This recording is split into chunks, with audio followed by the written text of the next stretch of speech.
दरूद शरीफ पढ़ो चलो, आते आने वाले। अल्लाहुम्मा सल्ली अला मुहम्मद व अला आलि मुहम्मद कमा सल्लैता अला इब्राहीम व अला आलि इब्राहीम इन्नका हमीदुम मजीद। अल्लाहुम्मा बारिक अला मुहम्मद व अला आलि मुहम्मद कमा बारकता अला इब्राहीम व अला आलि इब्राहीम इन्नका हमीदुम मजीद।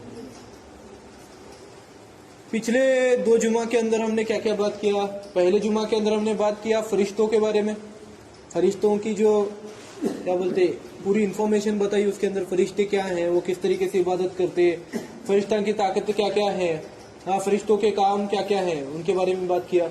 पिछले जुम्मा के अंदर बात किया शैतान के बारे में, मतलब शैतान की पैदाइश कैसी हुई, शैतान इंसानों से इतनी नफरत क्यों करता, शैतान की पूरी इंफॉर्मेशन, शैतान के बारे में पूरी मालूमात, फिरौन के बारे में मालूमात, गुरूर के बारे में हमने पिछले जुम्मा के अंदर बात किया था। तो आज हम बात करेंगे शैतान के पास जो हथियार है, कुछ ऐसे हथियार हैं जिन हथियारों से वो इंसानों के ऊपर हमेशा हमला करते रहता। बराबर, हथियार मतलब तलवार, ढाल, बंदूक, तोप, ये नहीं है। हथियार मतलब बहुत अलग अलग चीजें हैं। मैंने पिछले जुम्मा में बात की थी कि मैं इस जुम्मा में आदम अलैहिस्सलाम का किस्सा बताऊंगा, लेकिन उस जुम्मा में शैतान के बारे में पूरी बात खत्म नहीं हुई थी टाइम वक्त के तकाजे की वजह से। लेकिन आज हम उस बात को पूरी करने की कोशिश करेंगे इंशाल्लाह। तो पहले तो अल्लाह ताला का लाख लाख शुक्र है कि अल्लाह ताला हम सभी लोगों को यहाँ पर जुम्मा के शुभ अवसर पर हम सभी लोगों को उसके पाक मस्जिद के अंदर जमा कराया, उसकी दीन की बात सुनने की तौफीक नसीब अता फरमाई, उसके रसूल की बात सुनने की तौफीक नसीब अता फरमाई। पिछले जुमा में और उसके पहले जुमा में हमारे साथ बहुत सारे लोग थे, लेकिन वो लोग, उनमें से कुछ लोग जो है आज इस दुनिया में नहीं है। बराबर, आज अपन है ही, कल नहीं है। तो जब भी अपने को वक्त मिलेगा, जब भी अपने को टाइम मिलेगा, तो अपन क्या करना, अल्लाह ताला के इस घर के अंदर आना, लोगों के साथ बातचीत करना, अल्लाह ताला की तारीफ करना, अल्लाह ताला की तज़किरा करना, रसूल सल्लल्लाहु अलैहि वसल्लम की बात करना। तो उससे क्या होता है, अल्लाह ताला भी खुश होते हैं, अपने रसूल सल्लल्लाहु अलैहि वसल्लम भी खुश होती है ना। और अपने वास्ते भी कैसा है, वो आखिरत के लिए अपने अच्छा है कि अपनी एक बात की वजह से, अगर एक बात भी अपनी किसी को लगी, किसी महसूस हुआ बाबा अपन गलत कर रहे, अपने को ऐसा नहीं करना चाहिए, अपन नमाज पढ़ना चाहिए, ऐसे एकले को भी लगा वो 10-15 जने में सी, तो क्या होगा, वो आदमी वो बात की वजह से अगर उन्हें अमल करने चालू करे तो अपना मरने के बाद भी जो है मीटर चलते रहेगा। एक भी इंसान की जिंदगी अपन अगर बदले, एक भी इंसान को अगर दीन के रास्ते पर अपन लेको है, अगर नमाज नहीं पढ़ते रहा, जिक्र नहीं करते रहा, कुछ भी नहीं करते रहा वो आदमी, और वो आदमी को अपन अगर मस्जिद में लेको उसे नमाज पढ़ने का सिखाए, उसे दीन के रास्ते पर चले, तो वो एक आदमी अगर उन्हें जितने भी नेकियां कमेगा वो आदमी और बाकी कितने लोगों को बोलेगा, वो लोगों के भी पूरे नेकियां, अपन मरने के बाद भी अपने वो नेकियां बढ़ते जाएंगे, बढ़ते जाएंगे, बढ़ते जाएंगे। अपना मीटर जो है वो बंद नहीं होने वाला कभी भी। बराबर, तो अपन दीन की बात जो है लोगों को बोलते रहना, हमेशा दीन की बात का तस्करा करते रहना, किससे बोलना, किसी के तो किसी को दिल को वो बात लगती है और कोई ना कोई तो वो बात पर अमल करेंगे ना। बयानात बोलने के पीछे का जो मकसद है यही है कि लोगों तक दीन की बात पहुंचाना। भले ही वो इंसान को अपना काम अल्लाह ताला की फजल से लोगों को दीन की माहिती देना है, दीन की इंफॉर्मेशन देना है, वो बाकी हिदायत देना नहीं देना वो अल्लाह ताला के हाथ में। बराबर, तो आज हम बात करने वाले हैं शैतान के बारे में। बराबर, शैतान के पास ऐसे कुछ हथियार हैं जो वो इंसान को बहकाने के लिए इस्तेमाल करता। अपन भी बोलते हैं कि इंसान की जो जीभ है, जीभ वो तलवार से ज्यादा धारदार होती। बराबर, एक बार तलवार से मारे तो वो जख्म ठीक हो सकती, लेकिन जबान से अगर अपन किसी को कुछ बोले तो वो बात क्या होता है, दिल के ऊपर असर करती। वो इंसान मरे तक वो बात भूलता नहीं, अरे इन्हें ऐसा बोला था मुझे, इन्हें ऐसा बोला था मुझे। तो वैसे कुछ हथियार जो है शैतान के पास है। पहला हथियार है शैतान का सबसे बड़ा हथियार, औरत। दुनिया में बहुत सारे अलग अलग झगड़े हुए, बहुत सारे अलग अलग लफड़े हुए औरतों की वजह से। रामायण औरत की वजह से हुआ, महाभारत औरत की वजह से हुआ। बराबर, हाँ, हसन रजी अल्लाह तआला अन्हु को भी उनकी बीवी च मारे, जहर पिला को मारे क्या नहीं, उनकी बीवी च मारे ना, औरत की वजह से। इतने बड़े वली, इतने बड़े अल्लाह के रसूल के नवासे, एक औरत की वजह से क्या हुए, उनका इंतकाल हुआ, वो शहीद हुए जहर की वजह से। औरत की वजह से बहुत सारे अलग अलग लफड़े हुए। तज़किरा था हदीस पाक के अंदर कि एक बेपर्दा औरत के साथ, एक बेपर्दा औरत के साथ 80 शैतानों की फौज रहती। एक बेपर्दा औरत के साथ, जो औरत पल्लू नहीं लेती सिर के ऊपर, जो औरत सर पे पल्लू नहीं लेती, वो औरत के साथ जो है 80 शैतानों की फौज रहती। वो भले ही उन्हें रास्ते पर घूमते रहते, घर में पकाना करते टाइम को भी पल्लू नहीं पहन दे, वो कैसा गिरता कि नहीं, कौन सी भी हालत में रहते, अगर सर पर पल्लू नहीं रहा तो उसके साथ 80 शैताना की फौज रहती। और वो शैताना जो रहती, उसके आजू बाजू के जो लोग रहती, उसको औरत की तरफ देखने लगाते। देखो अपना नजर बरोबर जाती, ऐसे ऐसे जगहों पर नजर जाती जहां पर अपनी नजर कभी नहीं पड़े होती, लेकिन उस जगह पर अगर औरत रहेंगी, कोई बेपर्दा औरत रहेंगी, तो अपनी नजर हमका जाती उस जगह पर, और वो औरत के साथ जो 80 शैतान रहती, वो शैतान अपने करने लगाते वो काम। तुम्हें गौर करो तुम्हारी जिंदगी के ऊपर, तुम्हें कभी ना कभी तो महसूस करे होंगे, अरे यार ये जगह पर मैं कभी देखा नहीं था, वहां एक औरत ठहरी लिए, तो बरोबर नजर जाती अपने। शैतान अपने को नजर जाने देता। क्या है, औरत शैतान का सबसे बड़ा जो है क्या है, हथियार है, आदमियों को बहकाने के वास्ते, लोगों को बहकाने के वास्ते। इसीलिए अपने रसूल सल्लल्लाहु अलैहि वसल्लम ने पर्दे का हुक्म दिया था। इस हथियार से, अगर शैतान के इस हथियार से बचना है तो अपनी औरत बेटियों को पर्दे का एहतमाम करने के लिए बताओ, सर पर पल्लू लेने के लिए कंपलसरी करो।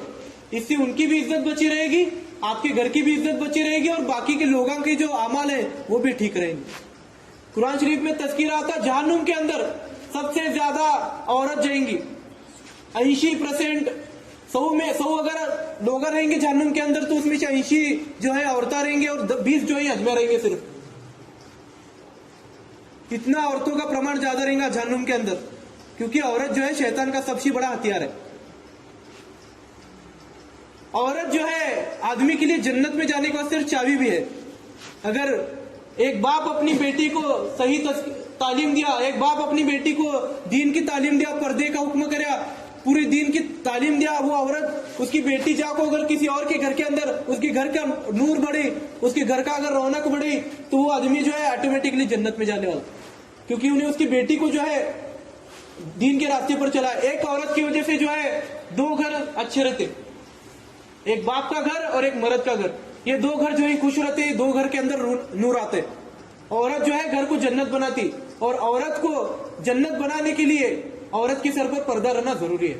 बिना पर्दे की औरत जो है वो घर को जहन्नुम बना देती, क्योंकि जिस घर के अंदर बेपर्दा औरत रहती है उस घर के अंदर फरिश्ते नहीं आते। जिस घर के अंदर बेपर्दा औरत रहती है उस घर के अंदर फरिश्ते अजीब बात नहीं आते,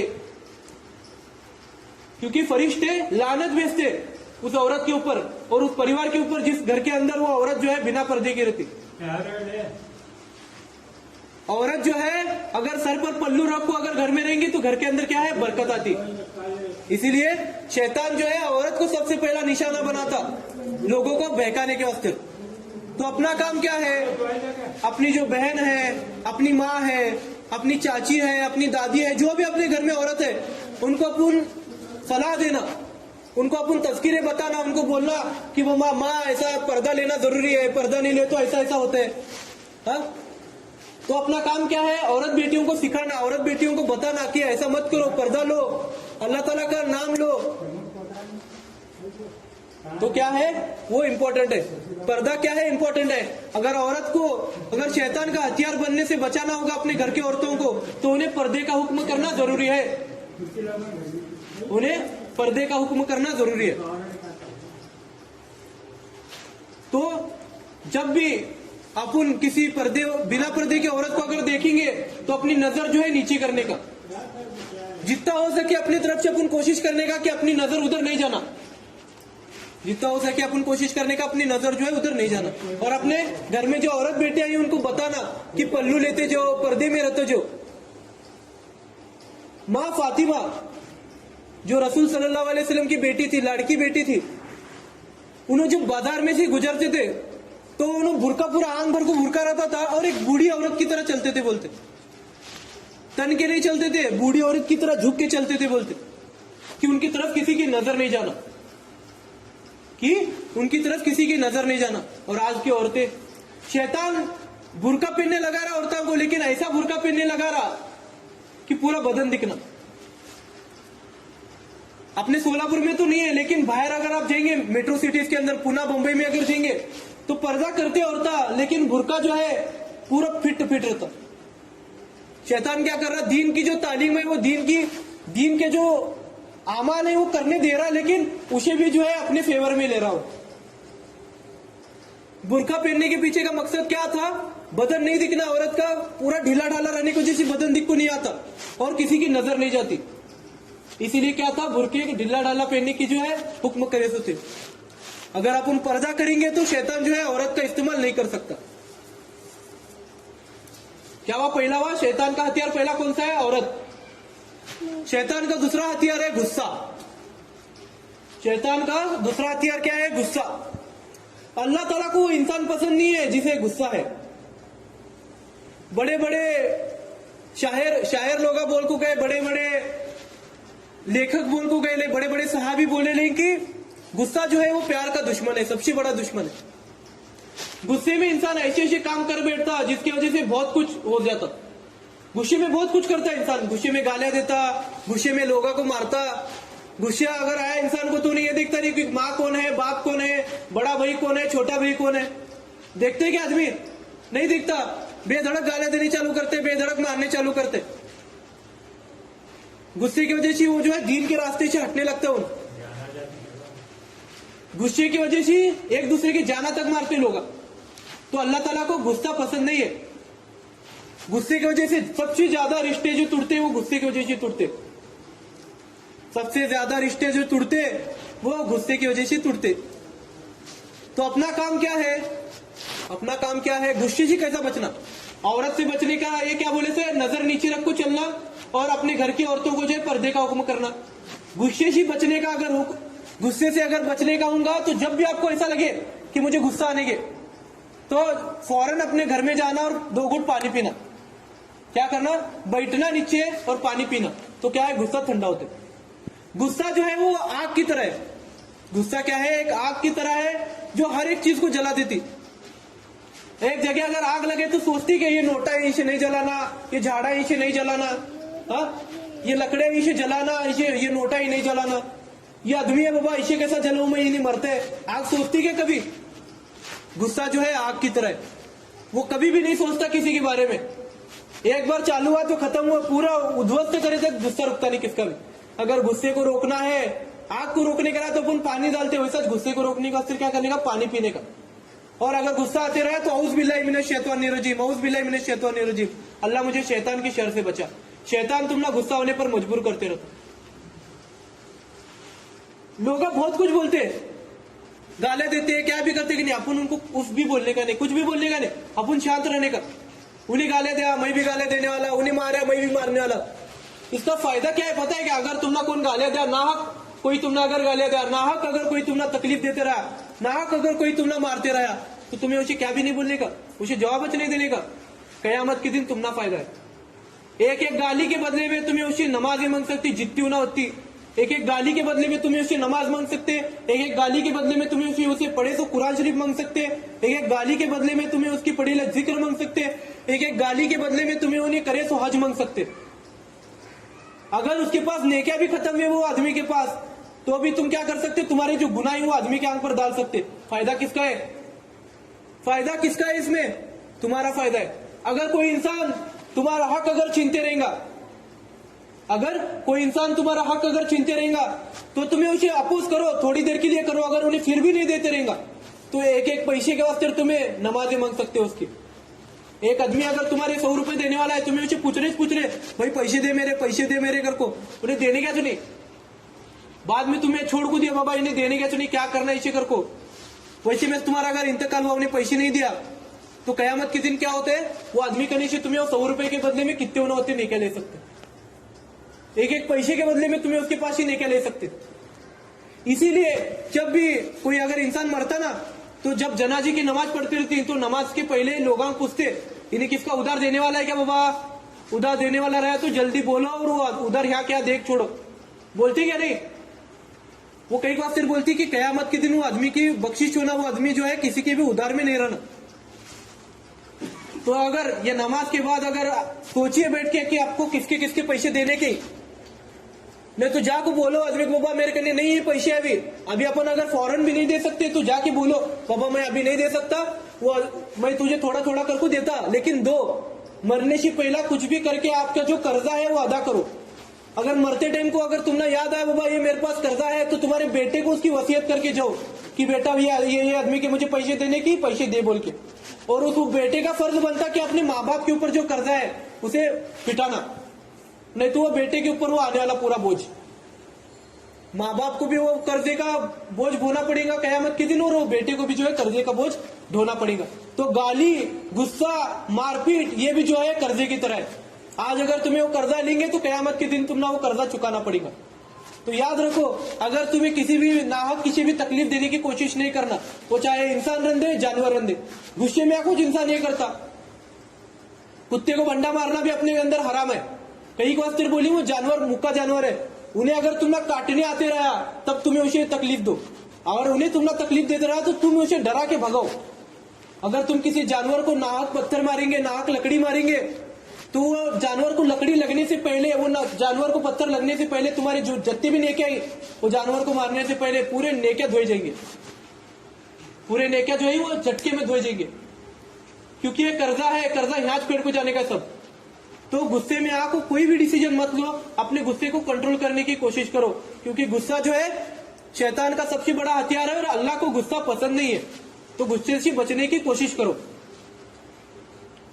गुस्से से बचने के वास्ते हमेशा औज़ बिल्लाहि मिनश शैतानिर रजीम पढ़ने का, और गुस्सा आया तो पानी पीने का। तो गुस्सा क्या होता है? ठंडा होता है। शैतान का तीसरा बड़ा हथियार है, क्या बोलते हैं उसे? गर्व, मैंपना। पिछले जुम्मा के अंदर मैंने इसके ऊपर पूरा आधा घंटा इस पर बोले थे, मैंपने के बारे में। मैं हूं, गुरूर और मैं, ये जो है शैतान का तीसरा सबसे बड़ा हथियार है। जिस इंसान के अंदर गुरूर आया वो इंसान दुनिया से भी गया बोलने का और आखिरत में भी गया बोलने का। ना उसके लिए दुनिया में कोई हिस्सा है, ना उसे कोई आखिरत में कोई हिस्सा है। किसी भी चीज का अपने पास गुरूर नहीं रहना, पैसे का नहीं रहना, प्रॉपर्टी का नहीं रहना, खूबसूरती का नहीं रहना, ताकत का नहीं रहना, किसी भी चीज का अपने पास गुरूर नहीं रहना। अरे वो अल्लाह है, उन्हें अपने को पैदा करे वाला है, उसकी उतनी प्रॉपर्टी किसके पास है क्या? उसकी उतनी ताकत किसके पास है क्या? हाँ, उसकी उतनी पैसा किसके पास है क्या? अरे उन्हें हर चीज पर कादिर है, उसके अलावा गुरूर करने का किसी के पास हक नहीं है। गुरूर करने की जात सिर्फ अल्लाह की है, अल्लाह के अलावा किसी को भी गुरूर करने की जो है इजाजत नहीं है अपने अंदर। जो इंसान गुरूर करे उन्हें दुनिया से भी गया और आखिरत में भी गया। दुनिया में जो भी चीजें हैं हर चीज से इंसान गुरूर करता, बेटों से गुरूर करता, खूबसूरती से गुरूर करता, प्रॉपर्टी से गुरूर करता, पैसा से गुरूर करता, ये सब जो चीजें ही खत्म होने वाली। इनमें से एक भी चीज जो है तुम ना कयामत के दिन तुम्हारे साथ नहीं आने वाली, कब्र के अंदर तुम्हारे साथ नहीं आने वाली। वो सिकंदर जिसने पूरी दुनिया को जीता था, उन्हें मरते टाइम को क्या ले गया? दोनों हाथ खाली थे उसके। सुलेमान अलैहिस्सलाम इतने बड़े नबी थे, सातों जमीन सातों आसमान में हर एक जितने भी मखलूक है पूरी मखलूक उनकी बात सुनती थी, हर मखलूक पर उनकी बादशाहत थी। सिर्फ इंसान नहीं, हर मखलूक पे उनकी बादशाहत थी। उनके एक हुक्म पर अल्लाह ताला के फजल से अल्लाह ताला ने सुन्ने चांदी के नहरें बहाया था, बोलते अल्लाह सुन्ने और चांदी की नदी बहाया था, बोलते बैतुल मुकद्दस के बांधकाम के टाइम को। बैतुल मुकद्दस जब बनने के लिए काढ़े थे तो बैतुल मुकद्दस के बांधकाम के वास्ते जिन्न आए थे, बोलते, और उनके वो गारे सीमेंट और बालू के वास्ते वहां अल्लाह ताला क्या कराया था? सुन्ने और चांदी की नदियां बहाया था, बोलते। उतना बड़ा बादशाह, उतना बड़ा नबी जाते टाइम को कुछ लेकर नहीं गया। अपन क्या लेके जाने वाले जाते टाइम को? अपन क्या लेके जाने वाले क्या जाते टाइम को? तो अपन ये सोचना कि गुरूर जो है, ताकत का गुरूर नहीं रहना, पैसे का गुरूर नहीं रहना, प्रॉपर्टी का गुरूर नहीं रहना, औलाद की गुरूर नहीं रहना, किसी भी चीज का गुरूर नहीं रहना, ये सब चीजें खत्म होने वाली। और अगर गुरूर से बचना है, अगर अपने को गुरूर से बचना है तो अपने से नीचे वाले लोगों को देखो,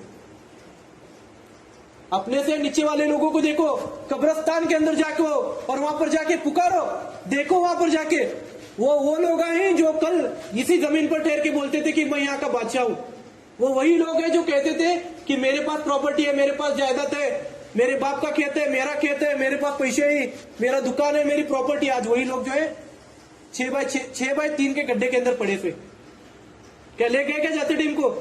कब्रिस्तान के अंदर जाने का मकसद क्या है? कब्रिस्तान के अंदर जाने के लिए क्यों बोले ले? इंसान का जो गुरूर है, खत्म होने वाली दुनिया के ऊपर जो गुरूर है इंसान को, वो गुरूर को खत्म करने के लिए अपने अंदर बतेले कब्रिस्तान के अंदर जाओ, वहां पर जाके ज़ियारत करो, उन मुर्दों को देखो, तो अब तुम्हें पता चलेगा कि इस दुनिया में से कुछ भी लेको नहीं जाने का है, तुम्हारा गुरु वहीं पर टूटता। अपने से गरीब लोगों को देखो, वो लोग कैसे रहते हैं, जितना है उतने में सेटिस्फाई रहो। अपने रसूल सल्लल्लाहु अलैहि वसल्लम अगर अल्लाह ताला से दुआ करे होते तो अल्लाह ताला उनके आगे पीछे सुनने के पहाड़ा फिराया होता, उन्होंने जा देंगे उनके पीछे सुनने के पहाड़ आए होते। वो रसूल सल्लल्लाहु अलैहि वसल्लम 15-15 दिन तक भूखे रहते थे अपने वास्ते, और अपन गुरूर करते कई के वास्ते, पैसा के ऊपर गुरूर करते, खूबसूरती के ऊपर गुरूर करते। यूसुफ अलैहिस्सलाम जैसी तो खूबसूरती नहीं है अपने पास, हाँ, अरे उनकी खूबसूरती को देख के औरतें अपने हाथे काट ली थी बोलते, वैसी खूबसूरती है अपने पास, अपन खूबसूरती पर गुरूर करते। वैसी ताकत है अली रजी अल्लाह तआला अन्हु जैसी, उन्होंने सातों जमीन सातों आसमान को अपने हाथों में उठाया था, वैसी ताकत है अपने पास, अपन गुरूर करते हैं मैं ताकतवर हूं, मेरे सामने पहुंच नहीं। अली रजी अल्लाह तआला अन्हु को नहीं उतनी ताकत थी, फिर भी उनके पास गुरूर नहीं था। एक बार उनको गुरूर आया था, लेकिन अल्लाह ताला ने उनके गुरूर को तोड़ दिया था। एक बार उनको गुरूर आया था मेरे पास ताकत है बोल के, लेकिन अल्लाह ताला ने उनका गुरूर कब तोड़ा? सातों जमीन सातों आसमान का ताकत जो है, पूरा वजन जो है टोकरे के अंदर अल्लाह ताला जिब्राइल अलैहिस्सलाम को उनके रास्ते में भेजा एक बूढ़ी के रूप में। तो वो बूढ़ी बोलती, ए बेटा ये बहुत वजह है, मुझे जरा उठा को दे। फिर जिब्राइल अली रजी अल्लाह तआला अन्हु बोलते, अरे माँ ये कितना इतना तुझे टोकरा उठाने है, क्या करने का? फिर उन्होंने उठाने की कोशिश करते तो तब टोकरा नहीं उठता उनको, अल्लाह ताला उनका गुरूर तोड़ने की कोशिश करता। फिर भी अल्लाह ताला उनको इतनी ताकत दिया था कि उन्होंने सातों जमीन सातों आसमान का वजन थोड़ा बहुत उठा सके। तो अपन गुरूर नहीं करना, गुरूर अगर करेंगे तो दुनिया भी जाएंगे और आखिरत भी जाएंगे। ये तीसरा हथियार था शैतान। चौथा हथियार है ग्रीड, मतलब लालच। क्या? लालच, हुना, मुझे हुनाच, मुझे हुनाच, मुझे हुनाच, ये भी होना, वो भी होना, पैसे भी होना, प्रॉपर्टी भी होना, खेत भी होना। हाँ, लालच जो है दो तरीके का रहता है, एक औरत का लालच रहता, एक पैसा का लालच रहता, पैसा का प्रॉपर्टी का एक लालच रहता। दोनों भी लालच जो है गलत है, दोनों की वजह से जिंदगी बर्बाद होती। शैतान जो है लालच भी बहुत खतरनाक तरीके से इस्तेमाल करता। बड़े बड़े लोग, बड़े बड़े सुरमा गए लालच के चक्कर में। नमरूद ताकत की भी लालच रहती कुछ लोगों को, नमरूद ताकत के चक्कर में गया। कारून पैसा का लालच आया उसे, अल्लाह ताला इतनी प्रॉपर्टी दिया था, इतना पैसा दिया था कि उसके खजाने की चाबियां जो है 40-40 पहलवाना उठा को ले जाते थे बोलते, फक्त खजाने की चाबियां ऊंटा पर घोड़िया पर जाती थी बोलते चाबियां उसके, और एक एक चाबी उठाने एक एक पहलवान लगता था बोलते। चाबियां के वास्ते इतनी मेहनत करनी पड़ती है चिंगी, तो सोचो खजाना कितना चिंगा उसका। तो उसे गुरूर आया, पैसा का गुरूर आया उसे, लालच भी उसे है, मैं मेरे मेहनत की कमाई से। तो अल्लाह ताला क्या करे, उसके पूरे खजाने के साथ, पूरे साजो सामान के साथ उसे रेत के अंदर धसाया, जगह पर धसाया अल्लाह उसे। लालच खाया क्या नहीं उसे? तो किसी भी चीज का लालच नहीं रहना अपने को जिंदगी के अंदर। अगर लालच करेंगे तो तुम्हारी दुनिया भी बेकार होंगी और आखिरत भी बेकार होंगी। किसी भी चीज का लालच जो है वो अच्छी बात नहीं है। लालच की वजह से बहुत सारे लोगों की जिंदगी बर्बाद हुई है। तो अल्लाह ताला तुमने भी लालच से बचने की तौफीक नसीब अता फरमाए। अगर लालच से बचने का है, शैतान के इस लालच वाले हथियार से अगर बचने का है, तो ज़कात दो। क्या करो? ज़कात दो। अपने से गरीब लोगों को देखो, वो लोगों के पास कुछ भी नहीं है, फिर भी वो लोग कितने खुश रहते। हर चीज में खुश रहने के बारे में सोचो तुम, तो तुम ना लालच की आदत नहीं लगेंगे। लालच का हथियार तुम्हारे ऊपर काम नहीं करेगा, गुस्से का हथियार तुम्हारे ऊपर काम नहीं करेगा, औरत का हथियार तुम्हारे ऊपर काम नहीं करेगा। किसी भी चीज के हथियार जो है शैतान के, अगर आप खुश रहते रहेंगे, अल्लाह को अगर मानते रहेंगे, हाँ, तो तुम्हारे ऊपर कोई भी हथियार जो है शैतान का काम नहीं करेंगे। तो कोई भी हथियार जो है तुम्हारे ऊपर काम नहीं करेगा। तो मेरा अल्लाह ताला से यही गुजारिश है कि अल्लाह ताला जो है दुनिया में जितने भी लोग हैं, जितने भी मोमिन है, काफिर है, हर एक को अल्लाह ताला शैतान के इन सभी हथियार से बचने की तौफीक नसीब अता फरमाए। औरत से भी बचने की तौफीक नसीब अता फरमाए, गुरूर से भी बचने की तौफीक नसीब अता फरमाए, गुस्से से भी बचने की तौफीक नसीब अता फरमाए, और लालच से भी बचने की तौफीक नसीब अता फरमाए। तो जो भी लोग अभी तक सुन्नत नहीं पढ़े वो लोग सुन्नत पढ़ो, और अगले जुमा में इंशाअल्लाह हम आदम अलैहिस्सलाम और हव्वा अलैहिस्सलाम की जो पूरी माहिती है उसके बारे में हम सुनेंगे। इन्ना लिल्लाहि मलाइकतु सल्लु अलन नबी या अय्युहल्लज़ीना आमनु सल्लु अलैहि व सल्लिमु तस्लीमा। अल्लाहुम्मा सल्ली अला सय्यदना शफीना जो बहुत बड़ी जो नमाज पढ़ते हैं